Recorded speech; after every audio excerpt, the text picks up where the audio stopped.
Inilah aren, pohon yang sering dijuluki sebagai ATM hidup bagi petani. Julukan ini bukan tanpa alasan. Sekali tanam, pohon aren bisa menghasilkan beragam produk bernilai ekonomi selama puluhan tahun. Hampir semua bagiannya bisa dimanfaatkan, mulai dari akar, batang, daun, buah, hingga niranya yang manis. Tak heran jika pohon ini dianggap sebagai tabungan masa depan yang setiap hari bisa dicairkan hasilnya. Nira dari mayang aren adalah primadona utama. Cairan manis yang menetes setiap hari ini bisa diolah menjadi gula aren cetak, gula semut, bahkan bahan baku minuman tradisional yang laris di pasaran. Dengan tren global yang semakin menyukai pemanis alami, gula aren kini mendapat tempat istimewa karena dianggap lebih sehat dibandingkan gula tebu. Nilainya pun terus meningkat seiring kesadaran masyarakat terhadap kesehatan dan gaya hidup alami. Tak berhenti di situ, buah mudanya yang dikenal sebagai kolang-kaling menjadi favorit di dunia kuliner. Teksturnya yang kenyal dan rasanya yang menyegarkan membuatnya selalu dicari, terutama menjelang bulan puasa. Kolang-kaling kini bahkan masuk ke industri minuman modern dan makanan kemasan, membuka peluang bisnis yang lebih luas bagi petani dan pengusaha kecil. Kemudian ada serat ijuk, bahan alami dari batang aren yang dulu hanya dipakai untuk membuat sapu atau atap rumah.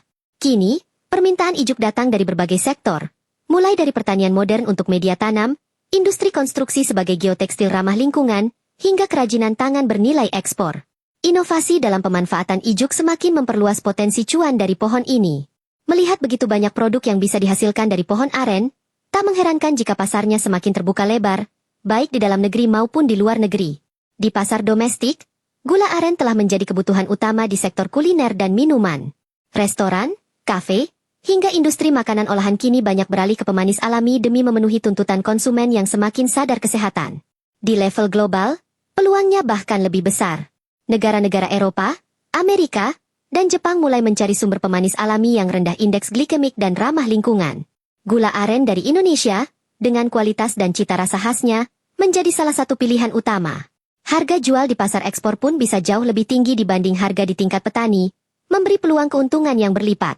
Tak hanya gula, kolang-kaling kini dilirik sebagai bahan makanan sehat rendah kalori. Sementara itu, serat ijuk memiliki potensi besar di industri hijau dunia yang sedang berkembang pesat. Permintaan untuk produk ramah lingkungan seperti geotekstil, media tanam organik, dan bahan bangunan berkelanjutan semakin meningkat, dan ijuk aren bisa menjadi salah satu pemain utamanya. Pemerintah Indonesia pun melihat peluang ini.